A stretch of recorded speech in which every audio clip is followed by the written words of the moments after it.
जय हिंद, वंदे मातरम।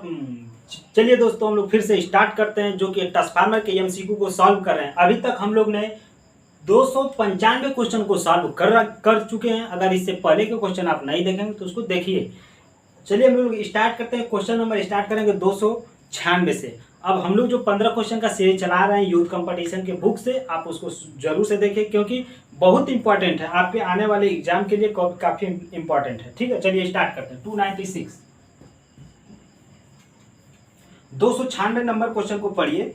यहाँ से हम लोग 295 सॉल्व कर चुके हैं, इसके पीछे 296 नंबर को स्टार्ट करते हैं। चलिए ठीक है, पढ़िए।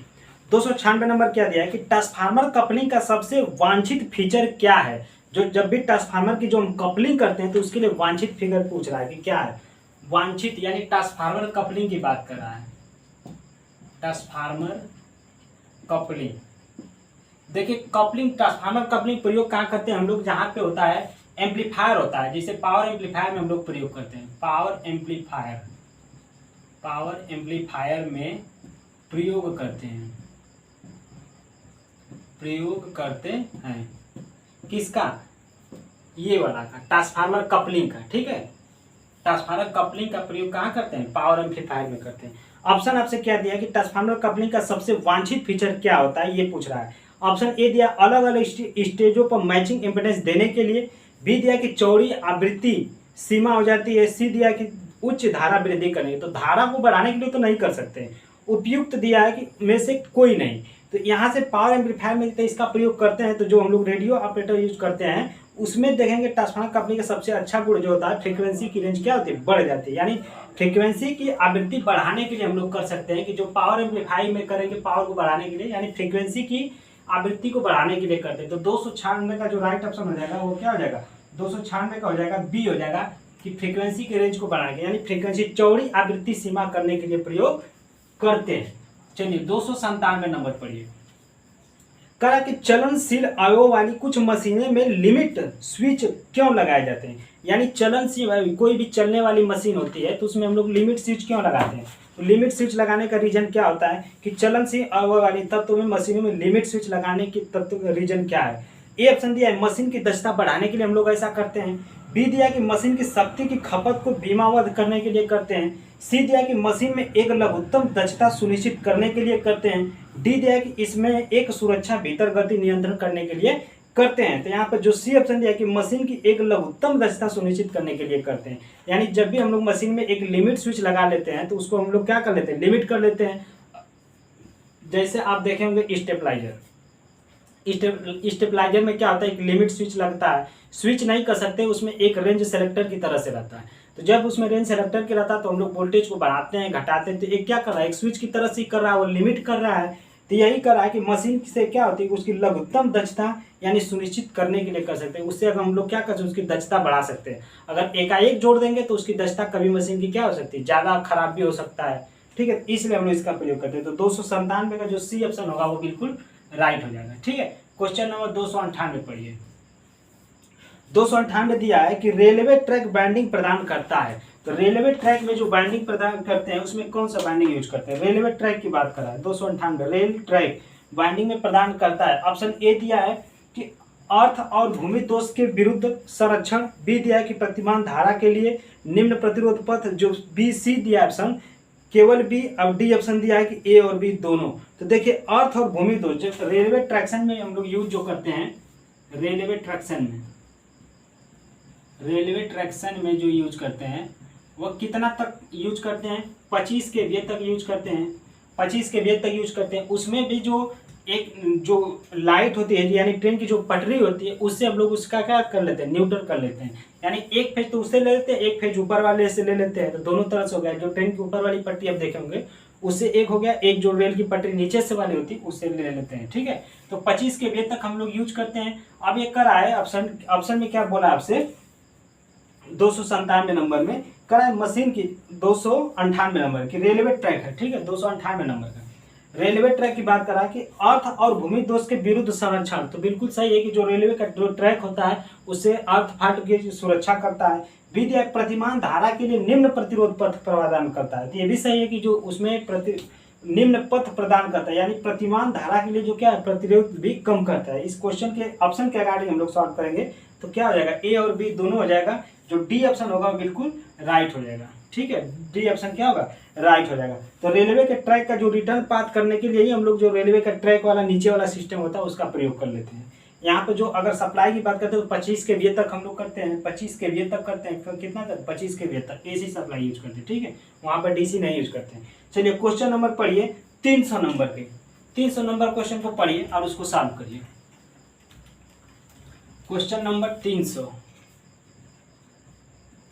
300 नंबर को पढ़िए। कह रहा है कि 250 अपान 3000 वोल्ट 50 साइकिल पर सेकेंड, यानी आपसे क्या दिया कि V1 दिया है 250 पर 3000 दिया है।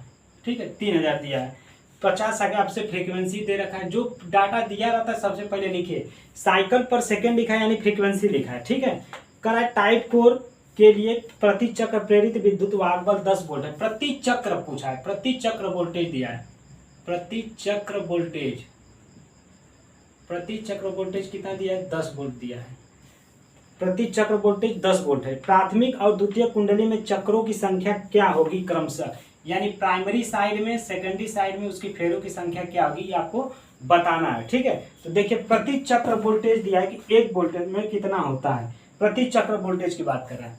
तो 250 वोल्ट प्राइमरी साइड है और 3000 वोल्ट सेकेंडरी साइड है। तो जब 250 प्राइमरी साइड है तो यहाँ से अगर हम निकालेंगे N1 की वैल्यू तो प्रति चक्र एक वोल्टेज में 10 है तो 250 में कितना आ जाएगा, 250 में 10 का डिवाइड कर देंगे यानी कितना आ जाएगा, 25 चक्र हो जाएगा, 25 टर्न इसमें होगा। सेकेंडरी साइड निकालेंगे तो 3000 दिया है, तो 3000 में एक चक्र में 10 वोल्टेज है, 10 से डिवाइड करिए कितना आ जाएगा, 300 आ जाएगा। ऑप्शन को मैच करा लीजिए, 25 और 300 जिसमें दिया है वो राइट होगा। ठीक है, 25 और 300 ए ऑप्शन दिया है वो बिल्कुल सही होगा। 3000 का जो राइट ऑप्शन ए होगा। चलिए जो 300 नंबर का क्वेश्चन है उसमें ए हो जाएगा। 301 नंबर क्वेश्चन को पढ़िए। 301 301 नंबर को पढ़िए। 301 नंबर दिया है कि वोल्टता नियम वोल्टेज रेगुलेशन निम्न रूपांकन में एक मानदंड होता है, यानी वोल्टेज नियमन वोल्टेज रेगुलेशन के निम्न रूपांकन का एक मानदंड होता है। तो देखिए वोल्टेज नियमन की बात कर रहा है, वोल्टेज रेगुलेशन की बात कर रहा है। तो जब भी वोल्टेज रेगुलेशन की बात करता है, वोल्टेज रेगुलेशन की फार्मूला क्या था, V no load minus full load. Voltage regulation का फार्मूला भी लिख लीजिए, कितना था, V no load minus V full load upon V full load. ठीक है, इस चीज को याद रखिएगा, no load minus full load बटा फुल लोड। यहाँ से अक्सर आपसे पूछा ये है कि वोल्टता नियमन वोल्टेज रेगुलेशन निम्न रूपांकन में मानदंड होता है। तो कौन सा मानदंड, जो डी ऑप्शन दिया है कि रूपांतरण होता है, कि जब वोल्टेज नियमन यानी वोल्टेज नियमन वोल्टेज को घटाने बढ़ाने की बात कर रहा है। डिस्ट्रीब्यूशन में तो कोई ऐसा नहीं है। बी दिया है संचरण रेखा में, जो डी सी दिया है कि प्रत्यावर्ती, एसी में जो डी दिया रूपांतर के रूप में। तो यहाँ पर राइट होगा क्या, डी होगा। ऑप्शन के अगाड़ी अगर सॉल्व करेंगे तो 301 का जो होगा डी होगा, कि रूपांतरण में होता है, जैसे रूपांतरक होता है उसका काम ये करता है। 302 नंबर को पढ़िए। 302 नंबर का, ट्रांसफार्मर कार्यवाही के लिए की जरूरत होती है। ट्रांसफार्मर किसके कार्यवाही के लिए जरूरत होती है, ऑप्शन ए बढ़ती चुंबकीय फ्लक्स के लिए, बी स्थिर चुंबकीय फ्लक्स के लिए, सी दिया अल्टरनेटिव चुंबकीय फ्लक्स के लिए, जो डी दिया है कि बदलते विद्युत फ्लक्स के लिए। तो ट्रांसफार्मर कार्यवाही के लिए क्या जरूरी होता है उसके लिए बताना है। तो यहाँ पर अल्टरनेटिव चुंबकीय फ्लक्स के लिए होता है, क्योंकि ई बराबर अगर फार्मूला देखेंगे तो क्या था, 4.44 IMF इंटू एन। तो जो यहाँ से फ्लक्स होता है यही इसके लिए हो जाएगा। बढ़ती चुंबकीय फ्लक्स, स्थिर चुंबकीय फ्लक्स, अल्टरनेटिव चुंबकीय फ्लक्स, यानी जो म्यूचुअल इंडक्शन के सिद्धांत पे काम करता है ट्रांसफार्मर, उसमें अल्टरनेटिव चुंबकीय फ्लक्स होना चाहिए। तो जो राइट ऑप्शन हो जाएगा क्या हो जाएगा, सी हो जाएगा। इसका 302 का जो सी ऑप्शन राइट होगा। क्वेश्चन नंबर पढ़िए 303 नंबर के। 303 नंबर क्वेश्चन को पढ़िए और उसको सॉल्व करिए। किसी ट्रांसफार्मर की कार्यकुशलता आपसे पूछा है कि किसी ट्रांसफार्मर की कार्यकुशलता तब उच्चतम होती है जब, इफिशियंसी उसकी कब उच्चतम होती है, कार्यकुशलता मतलब इफिशियंसी। ऑप्शन ए दिया है कि उसकी आयरन क्षति कॉपर हानि के बराबर हो जाती तभी। तो सही बात है कि जब उसका आयरन लॉस होता है, आयरन लॉस कॉपर लॉस के बराबर हो जाती है, कॉपर लॉस के बराबर हो जाती है, तो उस समय मैक्सिमम इफिशियंसी देता है, उस समय मैक्सिमम इफिशियंसी देता है। ठीक है, आयरन लॉस कॉपर लॉस के बराबर तो मैक्सिमम इफिशियंसी मिलती है, मैक्सिमम इफिशियंसी मिलती है। 303 अभी तक कौन सा सही हो जाएगा, ए ऑप्शन बिल्कुल राइट हो जाएगा। 303 का ए सही हो जाएगा। क्वेश्चन नंबर 304 को पढ़िए। क्वेश्चन नंबर 304 को पढ़िए। 304 नंबर 304 304 नंबर क्या दिया है? 304 नंबर कह रहा है कि ट्रांसफार्मर में लीकेज फ्लक्स निर्भर करता है। ट्रांसफार्मर में लीकेज फ्लक्स इसके निर्भर करता है। लीकेज फ्लक्स की बात कर रहा है, ठीक है। द्वितीयक वोल्टेज की सप्लाई पर बी ऑप्शन दिया लोड करंट तथा द्वितीयक वोल्टेज पर सी दिया लोड करंट पर, जी दिया है कि जो डी ऑप्शन दिया लोड करंट व पावर पे। देखिए लीकेज फ्लक्स की जब बात करते हैं तो लीकेज फ्लक्स क्या होता है, इसको थोड़ा समझिए। लीकेज फ्लक्स यहाँ से प्राइमरी साइड हम लोग कर लेंगे बाइंडिंग, ये सेकेंडरी साइड बाइंडिंग कर लेते हैं।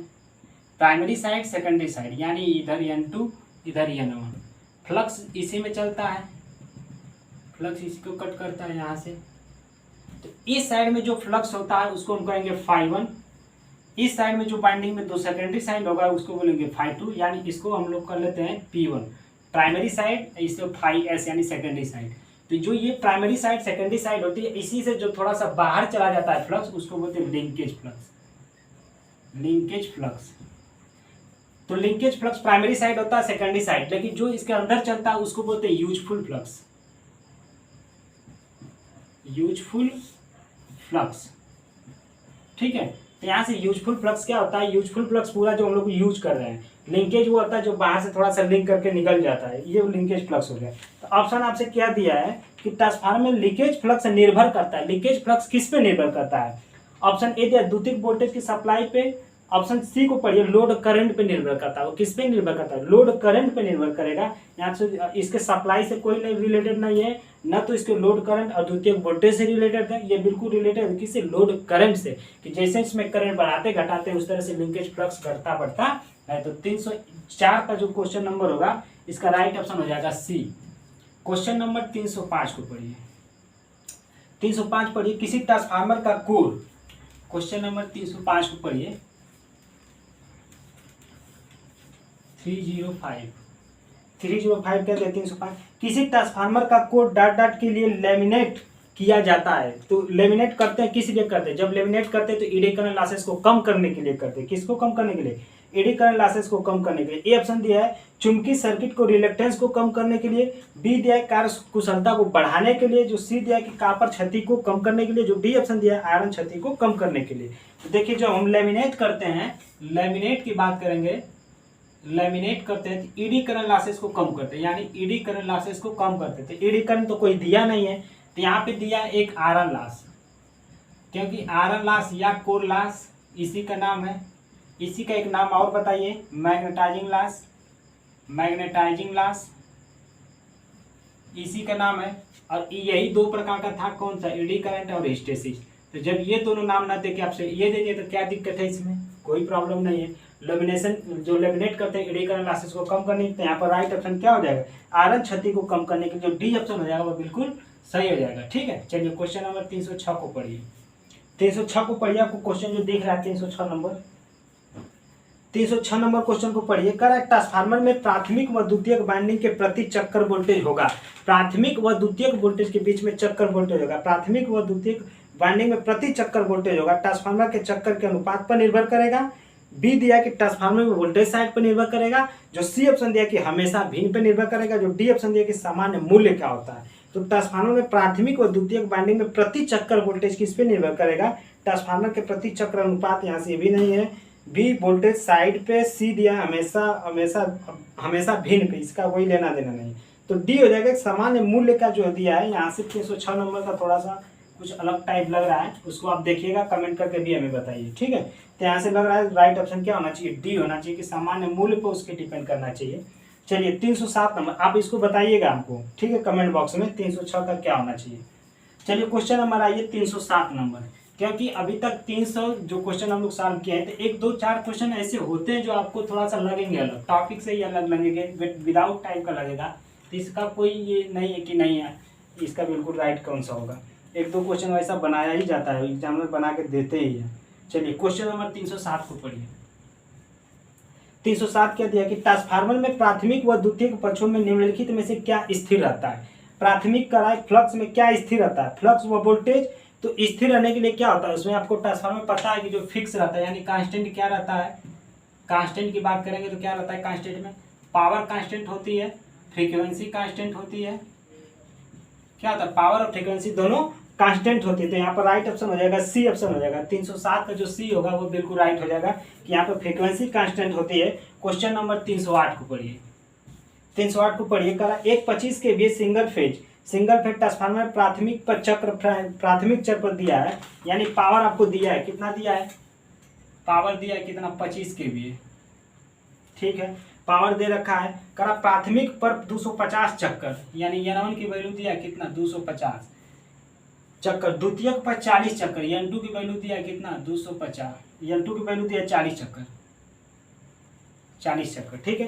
प्राथमिक को 1500 वोल्टेज यानी V1 की वैल्यू दिया कितना 1500 वोल्टेज, V2 की वैल्यू कितना दिया है, सप्लाई से जोड़ा गया। द्वितीयक वोल्टेज व करंट ज्ञात करिए, यानी द्वितीयक वोल्टेज V2 का मान निकालना है, द्वितीयक करंट I2 का मान निकालना है।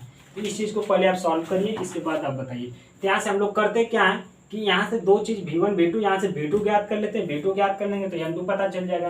तो V2 निकालने के लिए क्या करेंगे, N2 अपान N1 करेंगे, N2 अपान N1 बराबर V2 अपान V1 करेंगे। तो N2 की वैल्यू कितना दिया है 40, N1 की वैल्यू कितना दिया है 250, V2 की वैल्यू कितना दिया हमको निकालना है, V1 का मान पता है 1500। सॉल्व कर लीजिए, 1 0 से 1 0 कट जाएगा, 5 25 25 हो गया, 5 3 15 300 हो गया, फिर 5 काटेंगे, 5 6 30 60 हो गया, यानी V2 की वैल्यू कितना आ गया 224 वोल्ट आ जाएगा, ठीक है। अब आपको यहाँ से V2 पता चल गया, निकालना क्या है आपको I2 निकालना है। तो I2 निकालने के लिए पहले हम लोग I1 निकालना पड़ेगा, तब I2 निकाल पाएंगे। पावर आपको दिया है, पावर बराबर क्या होता है V1 इंटू I1 होगा। पावर आपको दिया 25 kVA, 25 गुणित 1000 करेंगे बराबर V1 की वैल्यू आपको यहाँ से पता है 1500 बराबर यहाँ से हो जाएगा I1। तो जब 1500 से काटेंगे यहाँ से तो कितना हो जाएगा, 00 से 00 कैंसिल, 5 से काटेंगे 5 3 15 और यहाँ से 5 दूना के 10, यानी 25 दूना 50/3 आ गया। I1 की वैल्यू कितना निकल के आ गया अभी तक, I1 की वैल्यू आ गया 50/3, 50/3, ठीक है। अब यहाँ से हम लोग थोड़ा सा मिटा लेते हैं, 308 नंबर को सॉल्व करें। यहाँ से I1 पता चल गया, V2 पता चल गया, लेकिन हमको निकालना क्या है V1। तो V2 अपान V1, फिर फार्मूला लगाएंगे V2 अपान V1। V2 की वैल्यू कितना दिया है 240, V1 का मान अभी हमको इसमें दिया था 1500 बराबर V2 अपान V1 बराबर होता I1 अपान I2। I1 की वैल्यू कितना दिया 50/3 इंटू I2 अपान I2 करेंगे तो I2 इसमें मल्टीप्लाई हो जाएगा। अब सबको काट लीजिए जितना कट रहा है। तो यहाँ से जब काटेंगे तो 3 5 15, यहाँ से हो गया 500 और 500 को जब यहाँ से काटेंगे तो 1 0 से 1 0 कट गया, ठीक है, 1 0 से 1 0 कट गया, यानी यहाँ से हो गया I2 बराबर हो गया 2500, 5 5 25 बटा के 24, ठीक है, इतना आ गया। अब इसको काटिए, इसको काटेंगे 4 से, 4 6 24, यानी 24 से कम्मा 24। जब इसको पूरा टोटल काटेंगे तो 24 से कम्मा 24 हो जाएगा, यानी छोटा कर लीजिए, 25 तो अपान 24 करेंगे, 2 से काटेंगे 12, 2 से काटेंगे 12 हो गया, 2 से काटेंगे तो यहाँ पर हो जाएगा 125, 1250, फिर 2 से काटेंगे 6, 2 से काटेंगे आ जाएगा 625, और फिर इसको जब 6 से काटेंगे तो आ जाएगा 10 का 60 हो गया, 2 25, यानी हो जाएगा 6 चौका 24, 104 के आसपास आ जाएगा, 104 के आसपास आ जाएगा यहाँ से। तो ऑप्शन को मैच करा लीजिए जिसमें जो दिया है, कौन सा, क्वेश्चन नंबर 308, क्वेश्चन नंबर 308 104.16 आ जाएगा, 104.16 एम्पियर। ये क्या हो जाएगा I1 आ गया, I1 इतना आ गया, V2 इतना आ गया। जो ऑप्शन दिया वो मैच करा लीजिए, इसमें जो ऑप्शन दिया उसको मैच करा लीजिए। ऑप्शन ए को match 240 volt 104 ampere, 240 volt 104 ampere क्या हो जाएगा, ए ऑप्शन बिल्कुल राइट हो जाएगा। 308 का ए ऑप्शन क्या होगा, राइट होगा, ठीक है। तो इस तरह से आप सॉल्व करिएगा। क्वेश्चन नंबर 309 को पढ़िए, क्वेश्चन नंबर 309 को पढ़िए, 309 क्वेश्चन को पढ़िए और उसको सॉल्व करिए। उसका कितना राइट ऑप्शन क्या है, 309 क्या दिया है, करा था पोटेंशियल ट्रांसफार्मर मेज the measure of the high voltage. PT की बात कर रहा है, पोटेंशियल ट्रांसफार्मर, पीटी यानी पोटेंशियल ट्रांसफार्मर वोल्टेज को क्या करेगा, कम करेगा। तो स्टेप डाउन ट्रांसफार्मर होता है, सबसे पहले बात याद, स्टेप डाउन रखेंगे, n2 लेस देन n1 होगा, v2 लेस देन v1 होगा, i1 ग्रेटर देन i2 होगा, i2 ग्रेटर देन i1 होगा। ये चीज़ होगा स्टेप डाउन का। तो आपसे पूछा है कि potential transformer meet the use of the measure the high voltage side, यानी कि potential transformer use for the measure the of high voltage, विभव ट्रांसफार्मर में उपयोग उच्च वोल्टेज मापन हेतु किया जाता है। ऑप्शन ए दिया है कि large number of the turn off the secondary side, यानी विभव पीटी की बात कराए तो पीटी जो होता है स्टेप डाउन ट्रांसफार्मर होता है, तो स्टेप डाउन के लिए n2 लेस देन n1 होगा। तो ऑप्शन ए को पढ़िए कि has large number of turn on the secondary side, जो सेकेंडरी साइड होगा वह टर्न की संख्या क्या होगी, ज्यादा होगी, जिसके द्वितीयक लपेट की संख्या अधिक होती है। तो ये बिल्कुल सही नहीं है, ये ऑप्शन बिल्कुल सही नहीं है। बी को पढ़िए, is the step up transformer, क्या है स्टेप अप ट्रांसफार्मर होता है, नहीं। It connected the series with the line, इसको लाइन के सीरीज में कनेक्ट किया जाता है, नहीं। पीटी को हमेशा किस में कनेक्ट किया जाता है, पैरेलल में कनेक्ट किया जाता है, पैरेलल में कनेक्ट किया जाता है, ये भी चीज याद रखिएगा, पीटी को पैरेलल में। यानी यहाँ से जो ऑप्शन डी को पढ़िए कि has the large number of the turn off the primary side, यानी प्राइमरी साइड फेरों की संख्या क्या होती है, ज्यादा होती है। तो 309 का जो राइट ऑप्शन होगा डी ऑप्शन, 310 नंबर को पढ़िए, 310 नंबर क्वेश्चन को पढ़िए। कह रहा है कि 200 वोल्ट एसी यानी 10:1 टर्न अनुपात में ट्रांसफार्मर को गलती से अगर 220 वोल्ट डीसी सप्लाई से जोड़ दिया जाएगा तो क्या होगा। तो कोई भी ट्रांसफार्मर हो, अगर गलती से भी आप ट्रांसफार्मर को जोड़ते हैं तो क्या इसका आउटपुट होगा, जबकि हम लोग अभी पढ़ चुके हैं, पीछे भी क्वेश्चन आया था कि 200 वोल्ट एसी टर्न रेशियो दिया है 10:1। टर्न अनुपात को ट्रांसफार्मर के गलती से अगर डीसी सप्लाई जोड़ देते हैं तो उसका प्राइमरी साइड का वाइंडिंग क्या होगा, जल जाएगा, यानी क्षतिग्रस्त हो जाएगा। तो ए ऑप्शन को प्राथमिक वाइंडिंग क्षतिग्रस्त हो जाएगी, क्या हो जाएगा, प्राइमरी वाइंडिंग जो है, प्राइमरी वाइंडिंग बर्न हो जाएगी, जल जाएगी, जल जाएगी। तो अभी तक हम लोग ने 310 क्वेश्चन को सॉल्व कर लिया है। इससे पहले के क्वेश्चन आप नहीं देखें तो उसको देखिए, क्योंकि बहुत इंपॉर्टेंट क्वेश्चन है दोस्तों। ये अभी तक हम लोग ट्रांसफार्मर के एमसीक्यू को सॉल्व करें। नेक्स्ट वाली वीडियो में अभी हम लोग इसके जो बचा हुआ क्वेश्चन है उसको सॉल्व कर लेते हैं। इसके बाद नेक्स्ट कोई टॉपिक आप कमेंट करके बताइए, फिर हम लोग स्टार्ट कर लेते हैं। तो चलिए दोस्तों, अगर यहाँ तक आप क्वेश्चन को सॉल्व किए तो बहुत ही अच्छे हैं, क्योंकि हम लोग ये क्वेश्चन ही बहुत इंपॉर्टेंट है। चलिए हम लोग मिलते हैं नेक्स्ट वीडियो में। वीडियो देखने के लिए बहुत बहुत धन्यवाद। मिलते हैं नेक्स्ट वीडियो में। जय हिंद।